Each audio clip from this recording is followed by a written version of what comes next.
Second one is accountants and bookkeeping and payroll clerks. Yeah, thank you, Ganga. Seems you also read the document. Yeah, right. So number 3, bankers, which is me. Maybe not necessarily banking, but the bankers' job also definitely at a risk, right? Because as I think I think Bill Gates said, the banking is needed, but not the bankers to this world. That's why you see lots of fintechs are emerging, and even the telcos are taking over. Even the Walmart is trying to create its own bank. Google is already in through Ant Financial, likewise, right?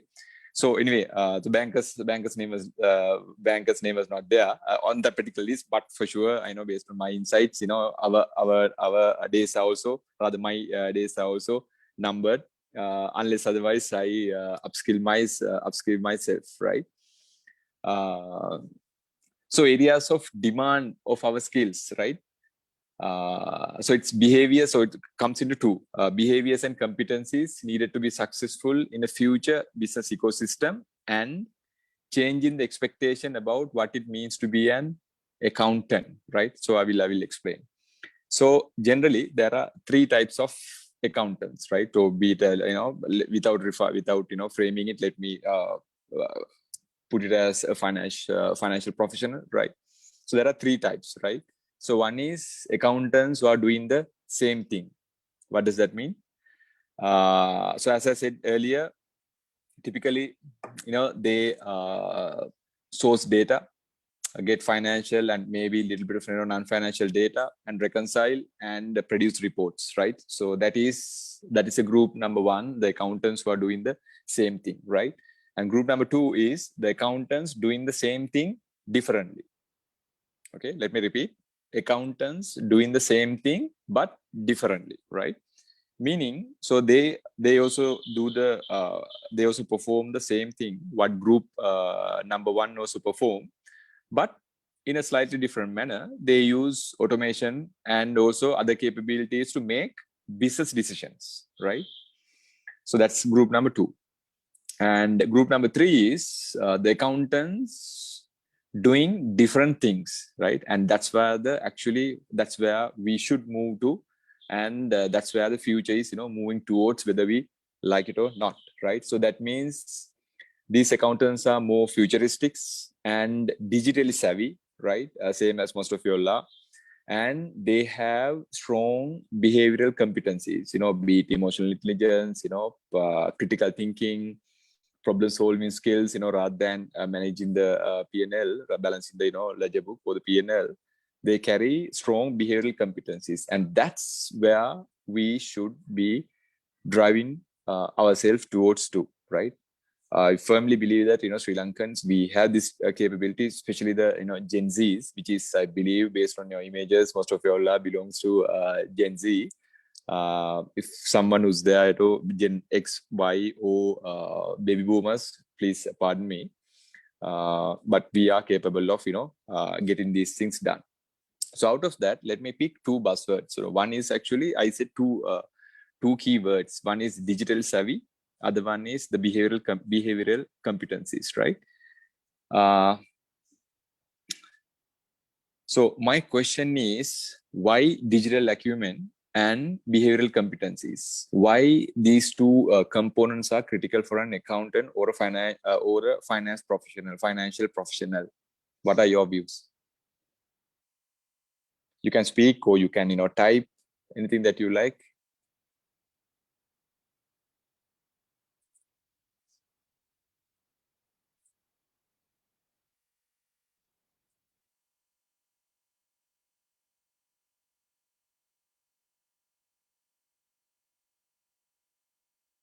Yeah, thank you, Fauzi. I will repeat the question. So why digital acumen and behavioral competencies are important? That was my question. Yeah, new technology skills, field is changing fast. Correct, Nazreen. Makes open. Wait, let me go to your chat. Yeah, Siraj says new technology skills. Aslam says field is changing fast. And Iftika says KSA makes the operation smooth towards company objective. Business is moving now to digital world, and therefore finance professional needed that new skills. Adapt to new normal, yeah, to compete among competitors. Yes, competition. Sachin says. Ramsey says knowledge updating. Yeah, perfectly. Spot on, guys. Spot on. So my next question is, right? You are spot on, right? You're correct. I will take you to a slightly different area so that you will perfectly understand why we should be, we should improve our behavioral competencies as well as improve the digital acumen, right? My next question. Human beings, do we make rational decisions? අපි සිංහලෙන් කියනවා අපි full logical තීරණ ගන්න කියලා හොඳට හිතලා බලලා තමයි අපි තීරණය ගන්නෙ. Do we do that? Netmi says yes, Ganga says yes. Okay. Okay, Darshan says emotional thinkers. No. Okay, interesting. Not 100%. And Yenuka says yes, right, sometimes. Okay, thank you. Let me ask another question. Too many questions, no? Not depending on the situation. Yeah. So let me ask another question, a question after a question. Please raise your hand if you use an Apple phone.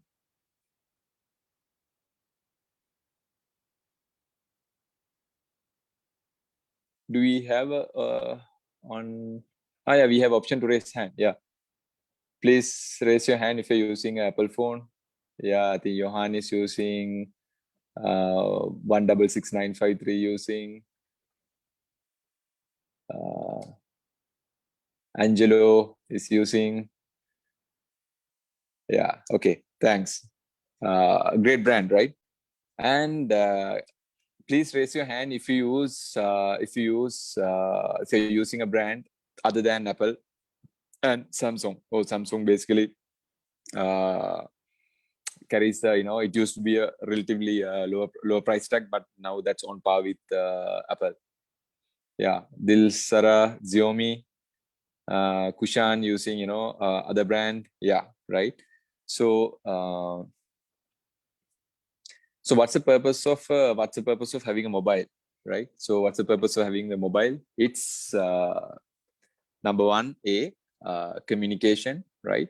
Or number two can be networking.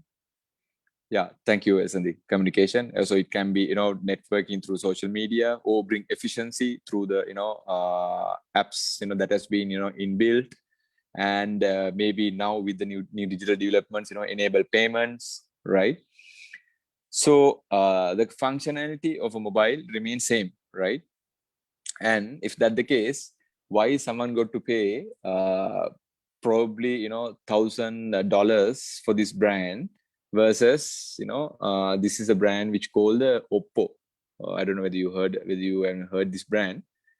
But if you look at the back-end functionality, right, sometimes there are certain brands actually in terms of functionality, it gives a superior, yeah, Fauzi, thank you. Indian one, yeah. There are certain brands that has better functionality and better capabilities than Apple, right? So we think that we make logical decisions. So if we go by the purely on logical reasoning, ideally we should not be buying an Apple. Ideally we should not be buying a BM or a Merc, right? Because even the purpose of traveling is mobility from point A to point B. Just other factors, security, yes, little bit vary here and there. But by and large, the core purpose remain the same. But still, people are willing to pay a premium price tag, right? why. So guys, people who yeah, exactly. So people so the message is so anyway, just to be clear, there's no discrimination between who raised the hand for Apple phones. We are not saying that you are being silly, so that means I'm also silly, right? So that is not the case, right? So the point that what I'm trying to drive here is humans do not take rational decisions. I think someone said that. Yeah, human, we think that we make rational decisions, perfectly rational decision, but ladies and gentlemen, humans are not capable of consuming large amount of data and make perfectly rational decision. That's simple as that, right? If that's the case, if people are capable of doing such thing, then certain brands should not exist, right? Certain brands, certain businesses should not exist in this world, right? But that is not the case because we do not make rational decisions. Because there are two types. So if time permits, while doing your studies, there's a new subject. It's not a new subject. It's had been in existence, but still at a preliminary stage. But that is, evolving rapidly, which is, called the behavioral economics. So behavioral economics, it's a combination of a typical, the classical economics plus psychology. So what it says is basically the human decisions.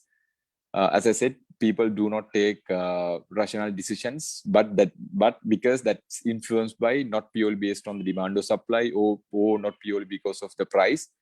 There are the social and cultural and emotional element also goes into when we make the decision, right?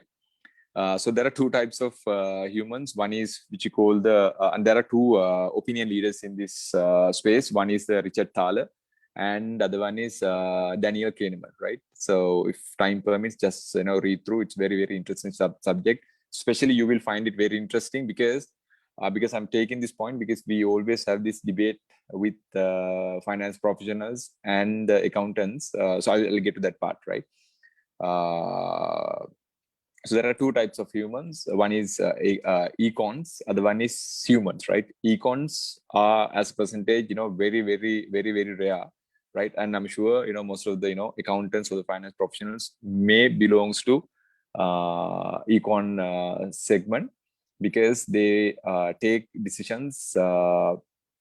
Most of the time they make, very, very logical decisions, but sometimes in reality, may not be the outcome also may not be fluid as what we want, right? So let's discuss it further.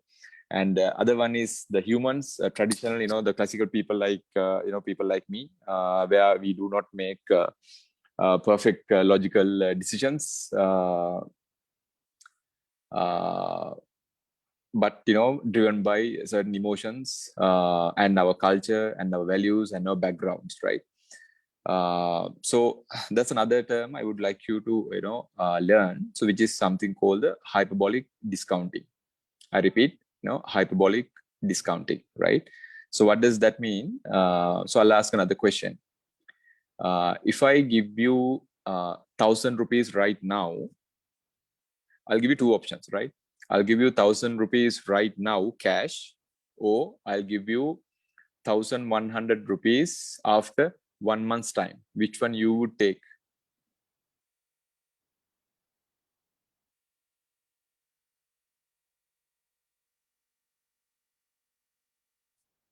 Thousand today, thousand now, thousand now, thousand today, thousand today, thousand now. Yeah.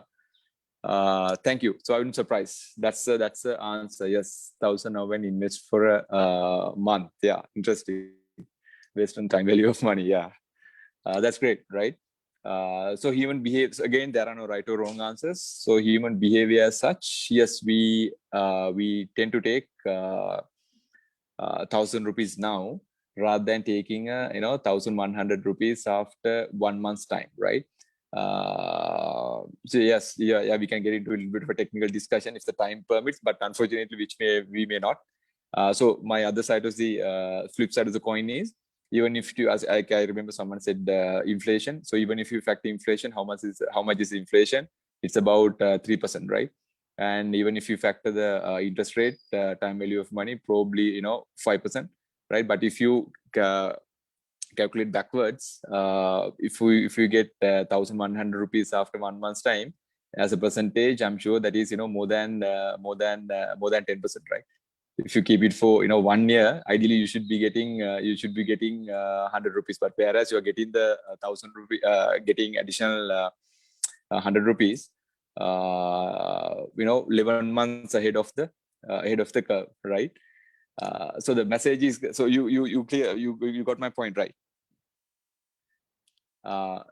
Could you please repeat the term? Yeah, it's a hyperbolic discounting. Yeah, the term is hyperbolic discounting. I will connect all these dots, why these things are matters to social media. If you wonder why we came to hear about social media, but why this guy is talking about something completely different. Did everyone understand? Okay, my reason was, rather than taking 1,000 rupees now, why should someone should take the 1,100 rupees after 1 month's time? If you go by the pure logical reasoning, right? If you go by the pure logical reasoning, taking 1,100 after 1 month's time is much more better than taking 1,000 rupee cash now, right? Because guys, there's nothing wrong with that, right? So that's a human behavior, right? So if you put into context, the econs would have taken the 1,100 rupees after 1 month's time, and the humans, people like me, would take the 1,000 rupee cash now, because the human behavior as such. So there are two terms called the SS and the LL effect, right? So let me explain. So SS effect means short-term small gains. Most of the humans are in favor of taking short-term small gains, right? That's called the SS, right? Than taking a long-term large gains, right? So if we put into this context, so most of the people said, yes, we want to take 1,000 rupee cash now, because you get the results immediately right now, and it's a small short-term gain. Whereas for you to get the 1,100, there's a waiting period of 1 month, right? So generally people are not people do not have the patience, right, to take long-term large effects, right? Long-term, large rewards, right? So remember that hyperbolic discounting, right? And there's another term. Did everyone understood? Did everyone understand what I said? So if I explain it slightly, this is why people want to, most of you all, I'm sure, have New Year resolutions, right? We are really want to have example, if you want to, okay, I want to lose weight, right? So we start, dieting on the 1st of January, and do it for about, 1 month.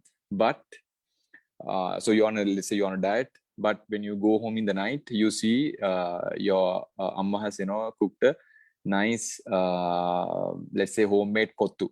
For a fact, it's full of starch. It's not good for your health, right?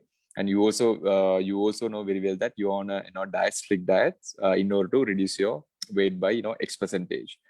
But what would you do? Most of the time, we ended up consuming that homemade kottu or whatever sweet stuff that has been made by our mothers or wives, right? Why is that? Because that homemade kottu is a short-term small gain versus the long-term large gain. What was the long-term large gain? It was your overall good health, but which will not happen overnight, but it will happen gradually over a period of time, right? So remember, hyperbolic discounting, right? And the other one is the prosperity theory, right? So let me draw you this.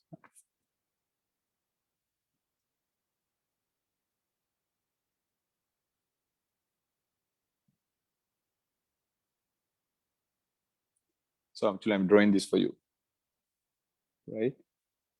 So this is these are the the gains, right? And these are the losses. right?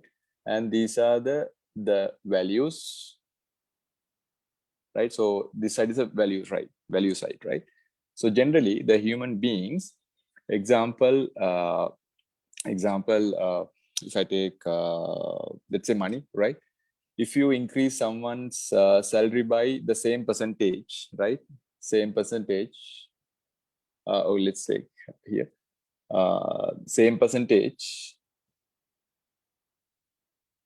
let's say 1,000 rupees, the satisfaction that he gets is this, right? You see, it's relatively smaller. But if you reduce the uh, same amount from the staff or the employee or from the business, or let's say from the human, they feel it a lot, right? That's what you call the prosperity theory, because people, so irrespective of the value, so people it's called the loss aversion effect, because people, more than the gain that we make, emotionally we have an emotional, strong feeling when we lose the same amount. Actually, our impact is much higher. But if we increase the same amount, our the positive vibe what we get is very, very low, right? So remember, prosperity theory, please do a little bit of reading so that you will understand before you make, especially business in decisions in business context, right? So with that, let me connect the dots, right?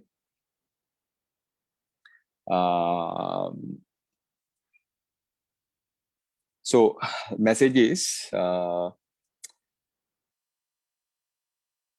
people do not make perfect rational decisions, and people most of the time make irrational decisions, and the actual numbers may be misleading. That's why I'm sure when you really review, I'm sure some of you also may be working for corporates, large corporates, guys. Cutting short-term value,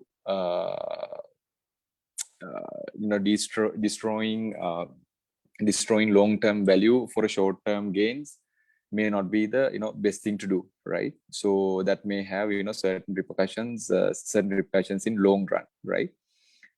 And so when we manage social media, all these things factor, right?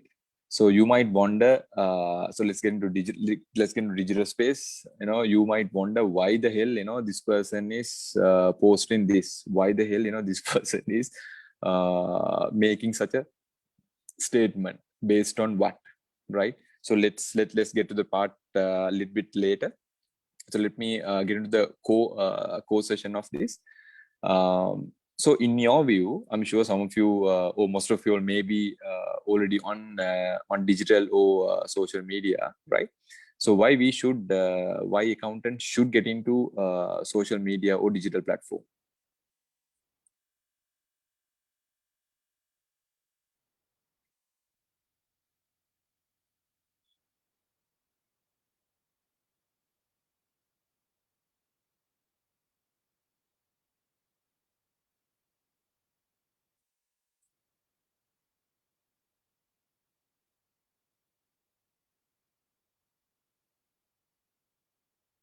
All right.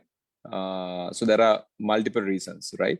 So if you look at the social media penetration in Sri Lanka, it's about 30%, right? About closer to 6 to 7 million people are using social media, right? That includes some of people like you, and also 150% mobile penetration. We have the mobile connection penetration. Yeah, I think someone says, since the role of accountant are getting changing as you explained earlier. Yeah, correct. And so out of that, 6 million people are on Facebook specifically, right? And also about 1.5 million people, consumers or other human beings like us, are on LinkedIn as well, right? So if you ask the question of, as an accounting professional, is it, yeah, thank you, Siraj. Is it easy to use and retain the customers? Uh, So if you ask the question of whether it's mandatory to get into social media or not, answer is yes and no, right? Because it's all subjective, as I said, based on the certain behavioral economics terminologies that I was trying to explain. So the answer is it's a yes and no. It's not mandatory. I mean, there are it's pros and cons of joining and not joining. So I'll perfectly leave that decision with you, because I will not judge you based on whether you are on social media or not, right? So that's a perfectly respect that decision. So we will not should not force anyone, because that's a democracy, right? That's the that's what we should be, that's why we should respect for others. But in my view, I think as I said, it has its pluses and minuses, right? So rather than talking about the negativity, let me speak about the positive stuff, right? So social media, your professional conduct will help you to connect with friends and families. That's how the social media or the digital age has begun. But that has evolved to a different level. Now we connect with our business contacts as well, right? As someone said, finding new customers, finding new jobs, finding your dream career has become much more fluid and easier, rather than waiting till Sunday, which we used to do back in late 90s or early 2000s. We had to wait until the Sunday Observer or the Silumina being published to see what other job opportunities that is available. Now this is not the case. Every second the jobs are being created and added, right? And also it will help us, the individuals as organizations, to find new prospective clients and find prospective markets as well. And especially with this new normal, with the post-COVID era, especially the banking sector, we have seen huge transition of customers from physical to digital, right? We used to generally we call the phygital customer. That means the clients who are consume both digital and physical domains. So we have seen huge outflow from physical and phygital clients to digital clients. Actually, in the overall the banking networks, banking sector in Sri Lanka, there's a huge decrease of physical customers. But most of the clients actually move to digital, which will help the banks to, or any organization, to increase the efficiency and reduce cost, and to be more efficient as well, right? And as I said, find our new careers. Definitely the right conduct, the right strategy will help us, right? And also which I call the social exploration. Sometimes you don't have to do anything, right? So if you are really interested in how the society is actually, how the world is evolving, the best thing is while doing your professional studies, so you don't have to share anything, you don't have to create any content, you don't have to post anything. Just observe what is happening around the world, so you see a complete different dimension than what we think. So you know what I'm referring, right? So just observe, just silently observe. You will see where the society is moving, how the people's thinking pattern changes, even how the organization also changes their business strategy.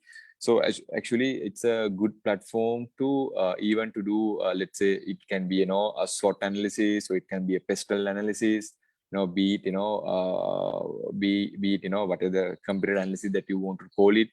So that will give you free huge amount of information without doing any formal research, by spending millions and millions for research agencies, right? So those are some of the yes reasons that we should that each and everyone should getting into our space, right? Again, I repeat, so based on what I said earlier, It's perfectly up to you, right? And also,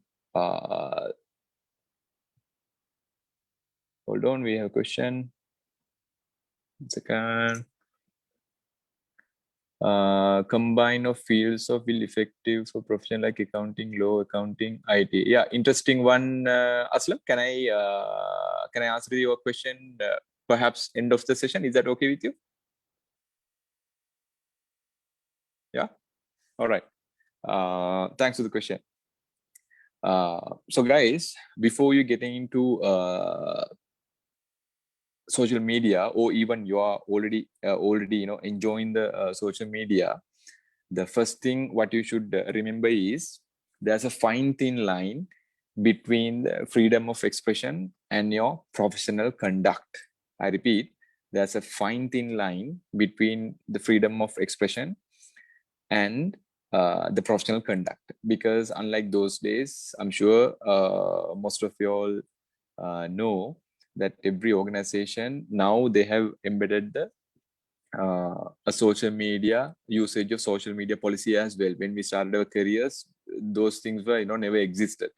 Now the bank, now the every organization, or rather perhaps the most of the organizations do have a social media policy for the staff, because the organizations do understand the impact and the impact that it can create, both positive and negative, by using the social media by our staff. So I will explain what did I actually really mean. So remember, there's a very fine thin line of freedom of expression, as I said. So we will explain it much deeper. It's the fine thin line. So that's why first we got to decide the what social media strategy what we're going to deploy, right? So as I said, guys, I'm not here to tell you whether it's a LinkedIn is good or Facebook is good. You guys can basically teach me on that, right? So my purpose is not that, but give you a more professional or rather strategic view of managing your social media, right? Because so first you got to understand and decide what's the strategy social media that you're going to follow. This is provided if you decided to, yes, I'm going to give it a go on social media, and if so, then we got to decide what's the strategy that I'm going to follow. Because as I said, sometimes today you are this person X will be your friend on Facebook, right? But maybe tomorrow he could be your colleague, right? Maybe a colleague of a different organization, maybe a computer organization, or sometimes this same friend can be your boss in a couple of months' time, right? So that's why I said, we have to be very, very mindful of what we share and how we express ourselves through social media. So first is we must understand there are a couple of strategies, right? Strategies what we're gonna deploy, right? So my first strategy is in case if you decided to getting into social media, or if you are already enjoying social media, the first strategy what we call the open strategy, right? So don't worry, don't get bogged down in the technical terms. I'll explain, right? So open strategy means you open the open the weapon and just fire everyone, meaning you are very expressive, you are very authentic. I mean that's a nice thing as well. So basically you being yourself, right? You don't have the fear of being judged. So you're being very authentic and very expressive, and also at times you may be emotionally driven, right? Sometimes you might have seen the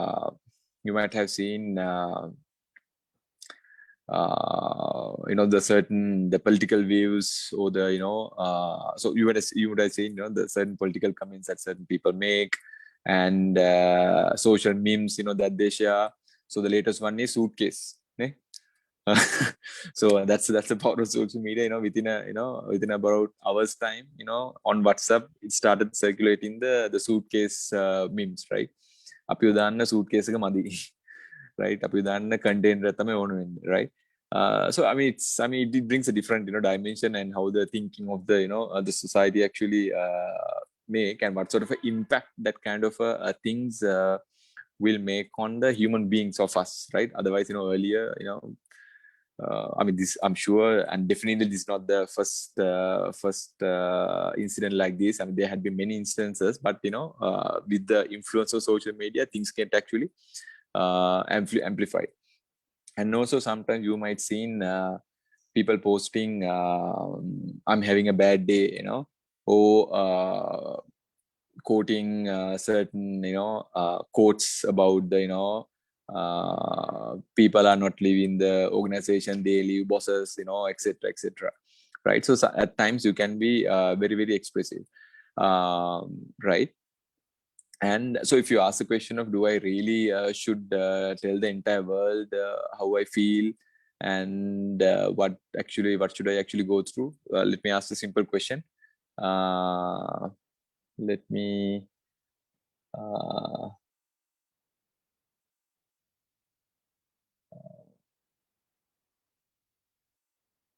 Nisla, can you hear me? Or Nadika, just tell me, if when you're having a bad day, of course everyone is having bad days, dull days. If you're feeling bad, do you ever decide to take a board, or a board like this, and write on this, do something like this? Oh, sorry, that's this face, right? And say, I'm feeling sucks. Or you write something here and hang it on your neck, and walk through your town. Example, if you live in Colombo 2, will you ever go to the Colombo 2 streets with the board hanging on your neck, saying that with a a crying face, and saying that I'm having a bad day? Would you ever do that? අපි කරයිද එහෙම එකක්? සෙහානි, අපි කවදාත් කරයිද ඒ වගේ දෙයක්? No, definitely answer is no. I mean, you don't have to have double AAT qualification or the professional qualification. We will never do that. But how many of you, even you would have already in your past, you'd have done the same thing, right? When you're having bad day, sometimes we compel to sometimes we tend to express our emotions. So, but will it help anyone? I mean, guys, answer is my answer. Again, we can we can debate. Answer is no, right? Answer is definitely a no. So unless otherwise your mother, or your father, or your sister or brother, no one sorry, being blunt, no one gives a shit, right? Simple as that. Yeah, they maybe put, since it's free, they might hit, that anger button, or whatever, either 4 or 5 buttons, that it has. But no one really cares, right? Or someone who's maybe your best friend might come and ask through the inbox, hey, look, dude, what's happening, is there anything that I can help you with? So other than that, actually nothing is will be materialized. So think before you post. But then again, that's the nature of open strategy. That's how the open strategy works. But the downside of is, as I said earlier, so this strategy is actually perfectly fine if your Facebook your social media is only limited to your friends, your immediate friends, your immediate family, or your extended family. I know when the social media started, that was the case, but now that is not the case, right? Now things got evolved. Now even your boss, even your CEO, even your ex, also on the same platforms, right? So you got to be very, very careful on what you when you adapt the open strategy, right? So you put all your friends to CEOs to bosses to the same group, and you've been perfectly authentic. That is perfectly fine, but you got to really understand the downside of it as well, right? Whether we like it or not, even when the organizations recruit professionals, they do social media digital footprint check. If you ask a question of in terms of privacy, is the right thing to do? Answer is no. But whether we like it or not, that has been happening, and that will be happening as well. Because even in the future, even the recruitment also will not be based on typical headhunter models, right? So again, in the future, will be even other countries, that happens already. So to eliminate that biasness, they works on algorithms, right? They work on algorithms, and they will try to source all the information available in different platforms, in even on websites, social media sites, company sites, and trying to extract all the information what has been given and not given, and try to make a perfect decision without eliminating those biases that I said. Because remember, people do not make logical rational decisions all the time. So that's why you might see, you look, I had the most required AAT qualification, I had the CIMA, I had the CIM, I had the chartered accountant status, but why didn't I get that job? So answer is that because sometimes you may be the perfectly the perfect ideal match for that job. Your profile, your communication, your education background, your extracurricular activities, everything would have matched. But unfortunately, the three humans, not the econs, will be seated at the interview panel. So is it their mistake? It's not really the mistake, because whether we like it or not, we have certain biases towards certain qualifications, certain schools, certain universities, right? Certain even the Udarata Pahatarata also comes into play in certain organizations, right? Even your caste, right? So that's why, right? So we got to be a bit mindful on that, right? So that is what we call the open strategy, and the good side and the downside of it, right? And second strategy is which we call the audience strategy. So what does this audience strategy means? You take a more conscious effort, and you try to keep your Facebook only for your friends, and LinkedIn more towards your business contacts. But again, the problem would be over a period of time, because especially in this strategy might be useful if you are living in a country like America, right? Or maybe China or India. Because whether we like it or not, we have only 20 million population and only 6 million people in social media. And on the other hand, we have only our Sri Lankan communities closely knitted. Going ගියොත් දන්නති කඩේකට ගියත් අඩු ගානේ බාප්පගේ පුතා හරි හම්බෙනවා බාප්පගේ පුතාගේ පුතා හරි හම්බෙනවා. So that's the nature of Sri Lanka, right? So we have that closely knitted communities. So as a result, as I said, what happens, your boss, your friend or your relative can become your bosses. Then are you to expel him just because he's your boss? Answer is it's a big question mark, right? Maybe work positively, or sometimes it might work adversely as well. So that's the downside of downside of audience strategy, right? But in terms of expression, you've been moderate, but more biased towards more authentic, sharing more authentic content, because that you manage in your Facebook or Instagram, you have your most of the time to the closely knitted friends, or at least the first circle or the second circle of friends, where will not really make a judgmental decision based on what you post, right? So that's the second strategy, audience strategy, right? And third one is which I call the content strategy, right?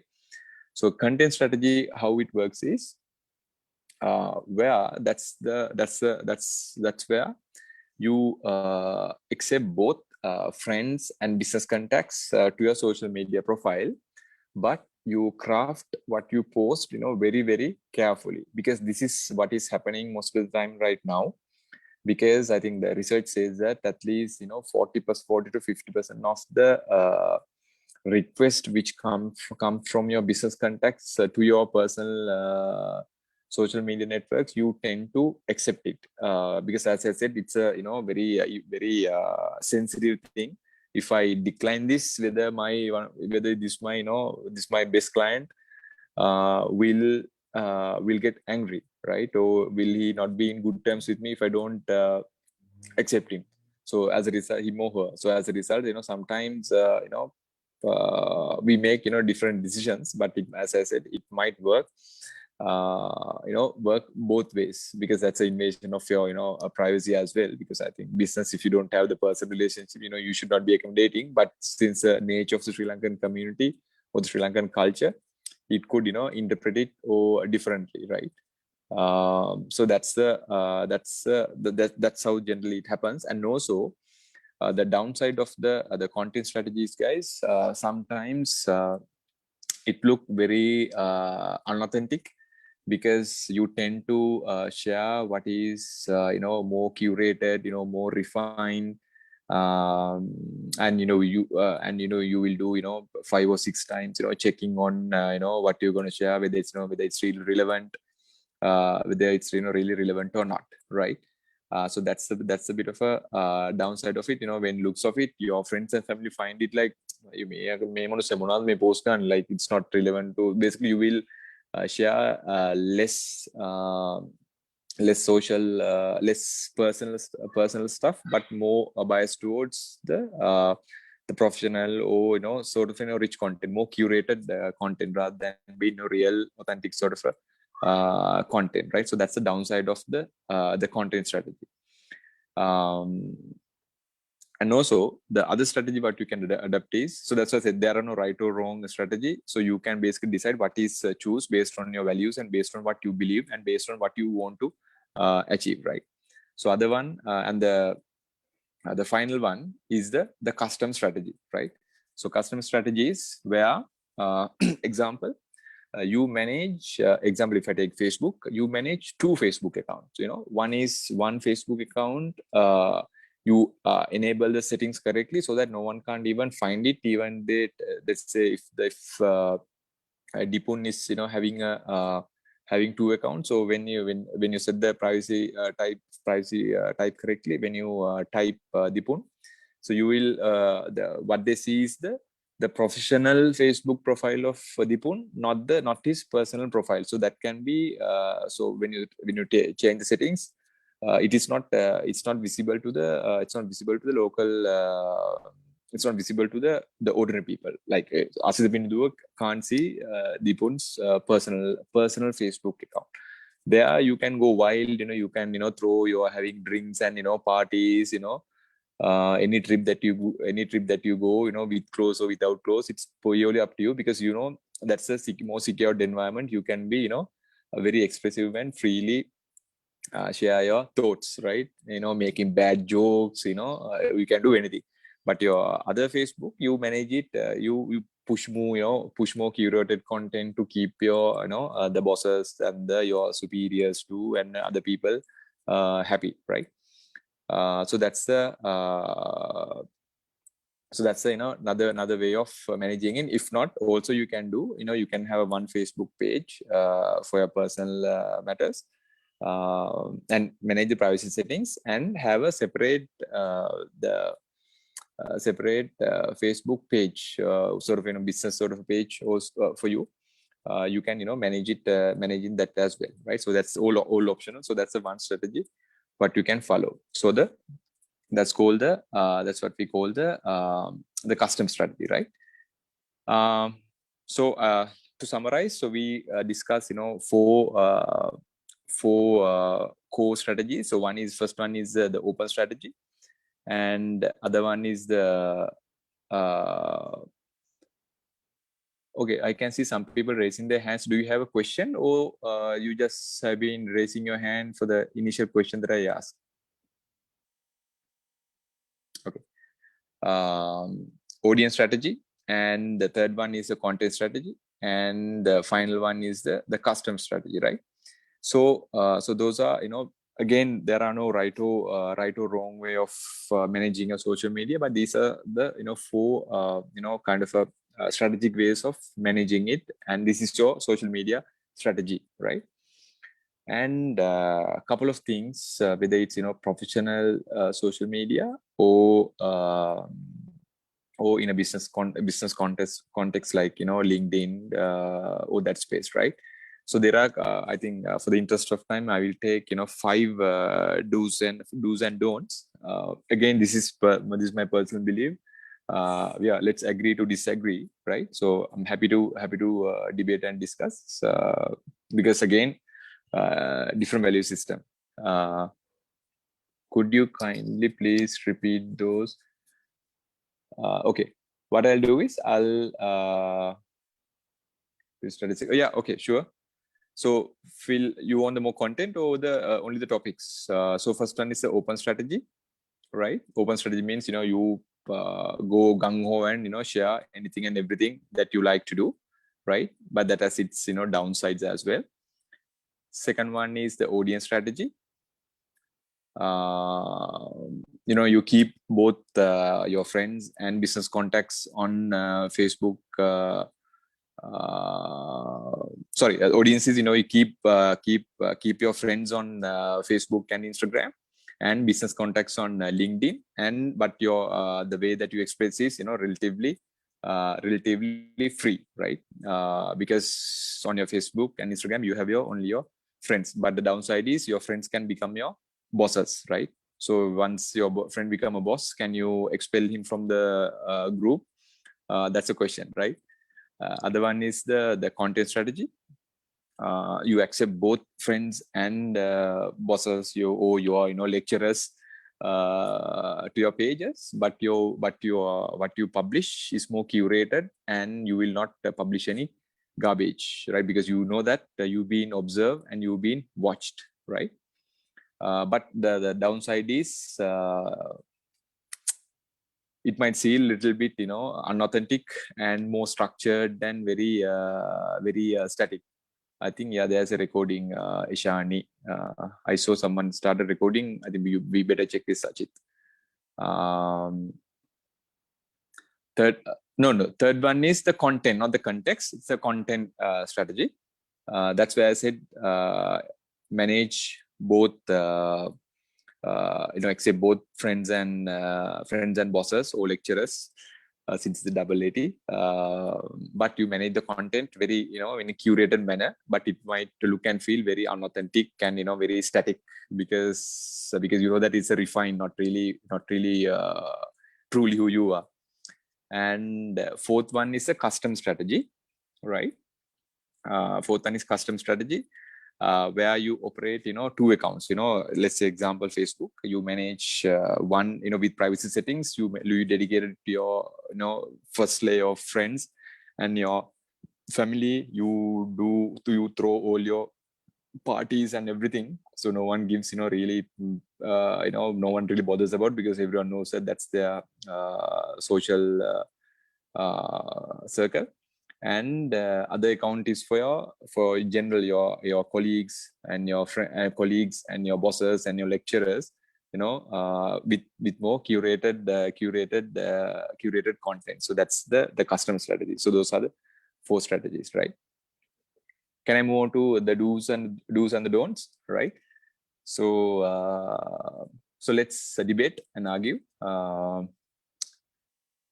So first one is, guys, do not complain, right? I know that that's something in our blood, irrespective of so many good things, we always tend to do complain, right? Again, I'm not saying it's a bad thing to do, but I don't think it's a bad thing to do, but do it with the right intention. If you wonder why I have not used any presentation, because I don't like to take screenshots of other people's page and show this is right, this is wrong, right? So it's not perfectly right thing to do in terms of one is privacy. Other one is in terms of because I'm strong believer of behavioral economics. Like you can't really draw a fine thin line and say, "Hey, look, this is right or this is wrong," right? It's simple example like so as I'll tell you example, right? So I don't consume meat, right? But in my content, I never ever tell to anyone, "He looks stop eating meat, don't kill innocent animals," right? Why? Don't I have the right to tell? No, I have the right to do, but it's just that I can't really tell like that because still I'm using the leather belt made out of the human skin, not the animal skins, beg your pardon, and a leather bag also again used by probably maybe made out of skin of another animal, right? So do I have the morality of actually stating not to kill animals and don't consume animals? I don't know. Again, it's logical. You can say, but it's nothing. Not not harmful. It can be dead animal. Yes, we can come up with all our own logical reasonings. But my personal belief is, I don't have the right to tell that because it's the individual decision at the end of the day, right? It's all up to them. So the same thing applies to complaints as well. We understand organization is perfect, and also what happens is when you tend to complain, those negative nag become a habit, right?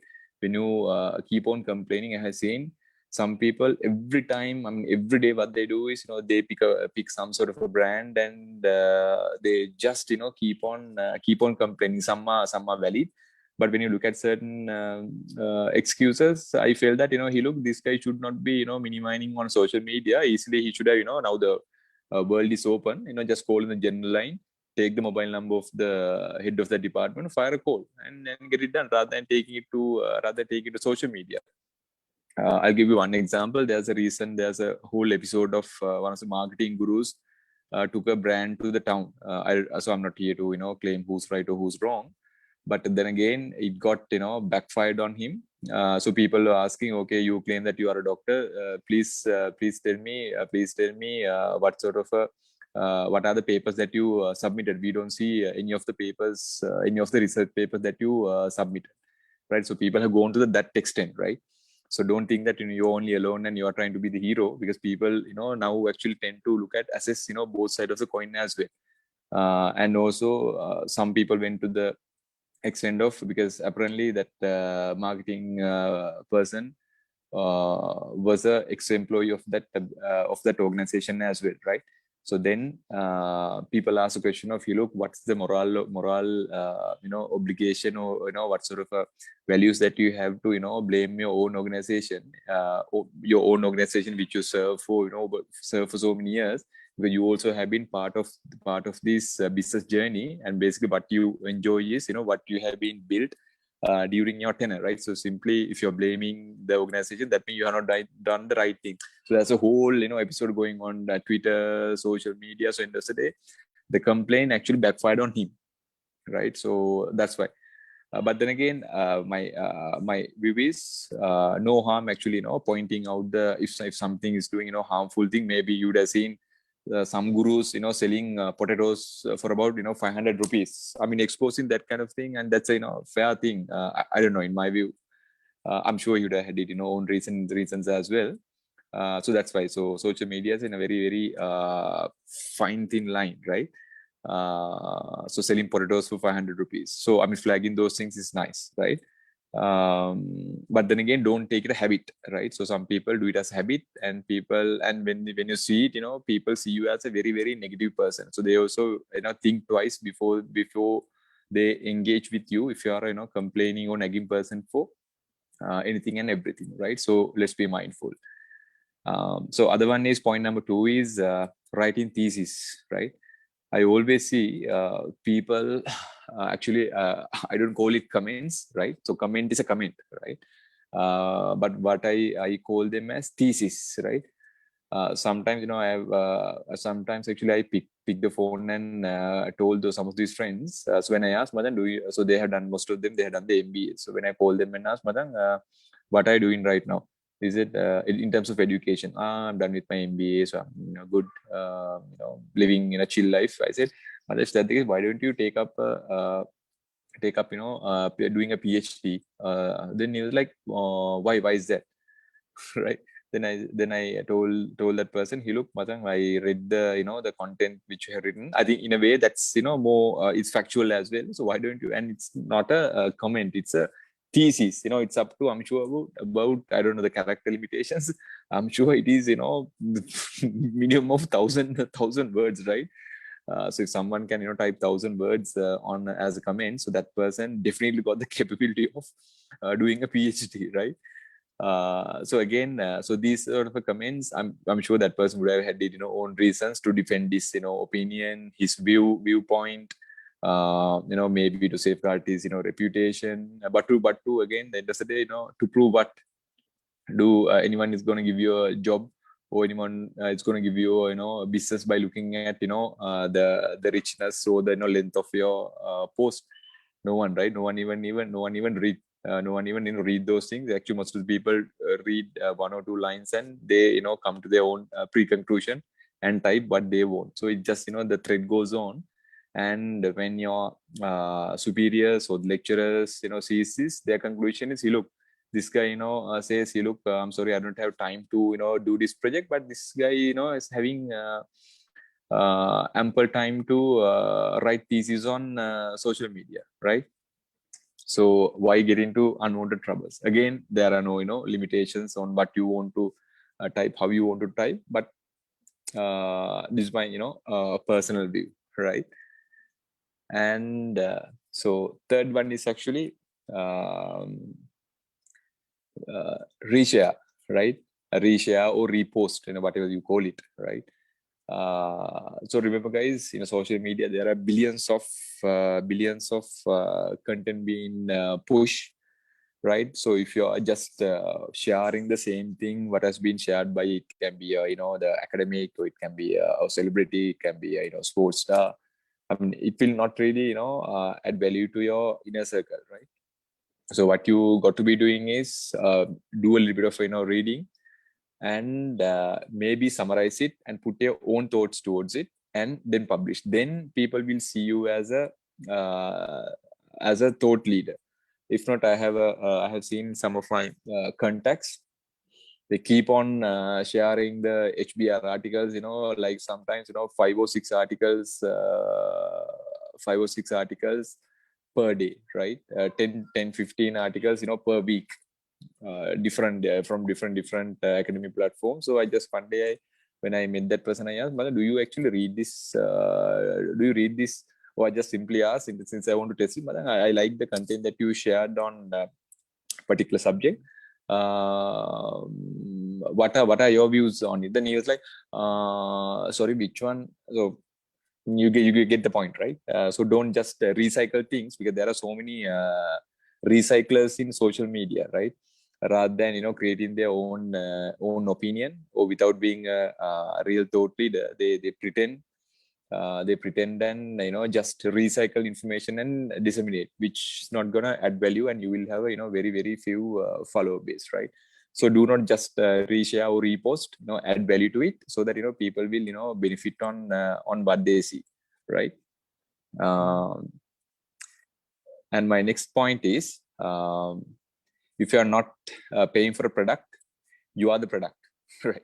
So this is the naked truth of social media, right? I repeat that, if you are not paying for a product, then remember, you are the product. Right? So please do remember that. So remember, guys, so be very careful on what you follow, what you like. So I'll give you a simple example. If you not sure whether if you heard it from Sachit, so I represented Sri Lanka in the 6 different disciplines, right? That includes two sports. So one sport used to be more into developing the physique and stuff. But as a policy, I'm very, very against taking, steroids, right, to increase your muscle mass, muscle strength. So I'm completely against towards that. But not that I have been sharing content, but as a policy, I make sure not to encourage people, especially the youngsters, which you call the gym rats, go there and try to increase your muscle mass by using this banned substance or the steroids, right? So one day I think there was a achievement by one of our local sports persons, and his people knows that actually he runs on steroids, right? That's everyone knows that based on that game. But actually, so I hit a like on his page. Then I went for lunch. Then one of my again coming from a finance guy, one of my best friends who happened to work for finance department, head of Alco at that time. So he told me, I thought you're dead against using steroids. So I was like, just wondering what he's trying to communicate. So I said, yes, I'm still my stance, hasn't changed. Very well, right? We have been taking lunch together, and even I have been telling the side effects of eating too much of chicken because chicken also partially runs on steroids, because to increase to improve the output, rather production output, they inject steroids. That's what he says, right? So that's my stance. Nothing has changed. Then he asked a question of point blank. He look, if that's the case, why did you go and put a like on this guy's profile? So that means you're directly endorsing that person, or that you claims that you okay with that approach. Then I realized that the importance of to following the right people and the right pages, right? So actually, honestly, my intention was I never endorse that. Rather than I never endorse such shortcuts, right, to enhance performance. It's just that I simply encourage that person's commitment and dedication, because that person actually coming from a very rural background, had no absolutely financial support, stood on his own, and but despite all those circumstances, he had the courage to move towards what he wants to achieve, and he went on to become win a couple of international medals as well. So I appreciated his effort, not really the steroids. But you see how the people actually consume information what they see. Yeah. So remember, as I said, people do not take logical decisions. People take very emotional decisions. Sometimes, example, if I been a very outspoken person about, let's say, on the same topic, about taking banned substances and stuff. If someone had seen me taking following or taking giving likes to these people, they will actually they will go to the extent of taking screenshots and sharing it on social media. Sometimes that happens, right? Sometimes you can remember that happens. Another celebrity who promote animal rights, and that person made an comment another comment about elephants, how it got backfire. So I'll be very careful on about throwing names. Do you remember how it got backfire on that person, because no one is perfect. So that's downside of it, right? So be careful on whom you follow and what you follow as well, because people are watching you. Sometimes you will be hitting a like just for a fun, but that's an indirect endorsement that you give to your friends or to your follower base, and you are telling, hey, look, this is a good thing to do, this is a good product to follow. And also, though the government has made a huge ban on betting or gambling or alcohol and tobacco, just see who are the main promoters of alcohol and tobacco and gambling, right? So they don't have to spend any single rupee on advertising, because as I said, we being the rather not me, rather most of people who share feeling happy content with Jack Daniel bottles or vodka bottles, giving the free publicity to those certain brands, right? So sometimes even you may be not really, you may be not a person actually consume alcohol, but unfortunately, if you are tagged on that particular group, then it's assumption that look, this person is also consume alcohol. I mean, if it's something against your values, again, that's a little bit of a problem. And so out of this, right? So the last point is actually the fear of missing out. I think this is a very a damaging phobia, especially for young people, right? So whether we like it or not, I think there's a nice uh, documentary on Netflix as well. If time permits, just go and watch. I can't remember the name of the name, but just do a name search. You should be able to find out the impact that it makes. So it's called the FOMO, right? Fear of missing out. Because if you really follow, social media is really addictive, right? Unless otherwise you don't really manage yourself, it is really addictive, right? So the new heroin is social media, not the hardcore cigarettes or the heroines anymore. So it's social media is the new heroin, right? A new ethical heroin, right? So it's so addictive. Remember, guys, what you see on because of this, actually, lots of put pressure on them, right? Just remember, whether you like it or not, most of the time, what you see on social media is the finest moment of everyone's life, right?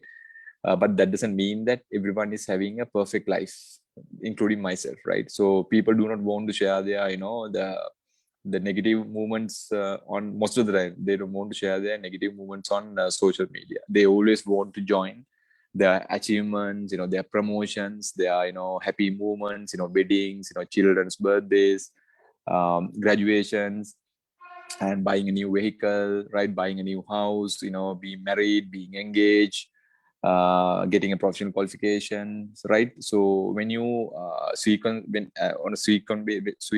on a frequently when you go through those news feeds, your brain is conditioned that brain get conditioned to say that you look, apart from me, everyone else is having a great time, because all what you see is, example, if Hidayat, Dipun, Shehani, Johan, and Shanika is on our friend of mine. If I go through the news feed, if Hidayat had posted about his graduation, and Dipun has posted about his new vehicle, and Sehani posted about his new baby. I'm just assuming, and Johan would have posted buying a new house, and Shashika would have posted about her latest vacation. Probably she would have gone to Singapore with family and having a relaxed time. Keeping the glass of wine on the table, and take a nice photo, and with the legs on, say feeling relaxed and having a good time. So when I go through those feeds, all what I see is, look, entire world is having a great time other than me, where I'm stuck with my maybe temporary thing, but everyone else is having a great time, right? So that's called the fear of missing out. So this has become a trauma, especially for young people, because that's a misbelief. Yes, that is correct, Rush. That's correct. Thank you very much for that. So we tend to believe that apart from us, the entire world is having a great time. So I'm the only one who is the bad guy. Or I'm the only one who's suffering from this problem. So which is not the case. That actually put lots of pressure on, especially the young people, right? Even you might not know. Even there had been certain the suicide cases as well because of this. That has become such a influential factor.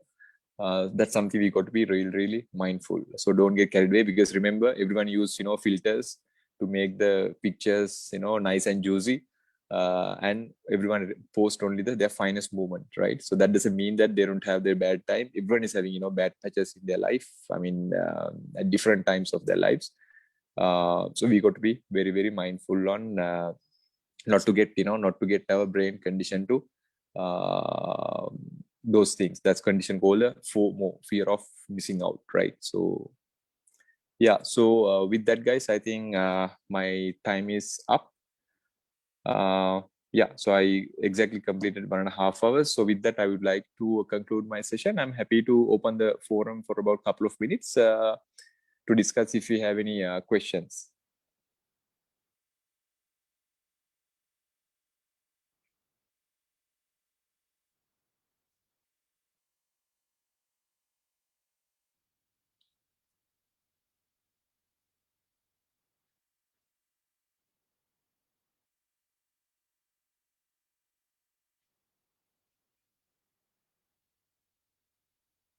Right. So if there aren't any questions, I'm happy to wind up the session.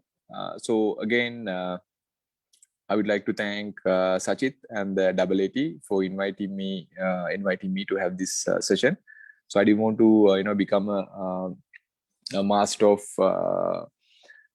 what you call which I call the MPP, master of PowerPoint. I know that you guys during weekdays you get bombarded with so many PowerPoints at your workplace. So I didn't want to bombard you with another series of PowerPoints. So thought of making it more interactive and live session.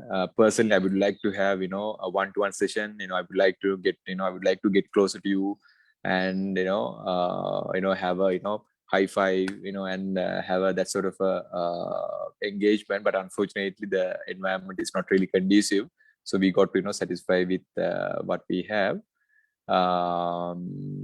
So I mean that's what it is. I mean, until for another period of time, it is the case. Yeah, so thank you very much for being such a wonderful and engaging audience, and asking so many questions and giving so many answers.